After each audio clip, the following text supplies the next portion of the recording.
আমি খুব proud feel করি। আমি রাফিকে নিয়ে অনেক গর্বিত। আমার আমার খুব আমি খুব আমার কাছে মনে হয়েছে খুব অহংকার ফিল করেছে। আমি যখন দেখেছি যে রাফি এসে একটা সুন্দর গ্রাফসের মধ্য দিয়ে তার এই চমৎকার টিমকে নিয়ে, সম্ভবত কি হয় আপনারা সকলেই জানেন যে আমরা যখন রাফি তো ইন্ডিয়াতে অচেনা, এটা ওর প্রথম সিনেমা ডিরেক্টর হিসেবে প্রথম কাজ। অনেক বড় বড় টেকনিশিয়ান কাজ করেছে, আমাদের দেশ থেকেও যেমন খুব খ্যাতনামা টেকনিশিয়ানরা কাজ করেছে, ওখান থেকেও তো অনেক বড় বড় টেকনিশিয়ানরা কাজ করেছে। অনেক বড় বড় প্রযোজনা সংস্থা, বড় বড় শিল্পী, সবকিছু বড় বড় সমন্বয়ে কিন্তু হয়েছে। তো তখন আমি যখন দেখেছি ওর শর্ট ডিজাইন দেখে,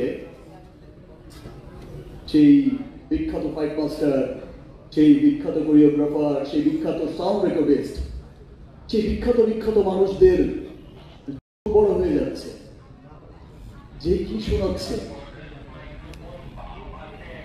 এটা কি গ্রাফের কথা বলছে, একশো একটা ফাইট 4 মিনিটের, এটা কিভাবে সম্ভব? এবং সেটা যখন আপনারা সিনেমা হলে সবাই দেখবে তখন সত্যি আসলে সবার খুব গর্ব লাগে। তো তখন থেকেই আমি আসলে রাফিকে নিয়ে খুবই গর্বিত যে আজকে তুফানের বাজেট যা, এবং আমি খুব প্রাউড করেই তখন সেখানে বলতাম যে আজকে তুফানের বাজেট যা, রাফি হচ্ছে এমন একজন পরিচালক, বাজেটটা যদি সেটা কেজিএফ এর বাজেটে হয় তারপর রাফির কম পড়েই যাবে।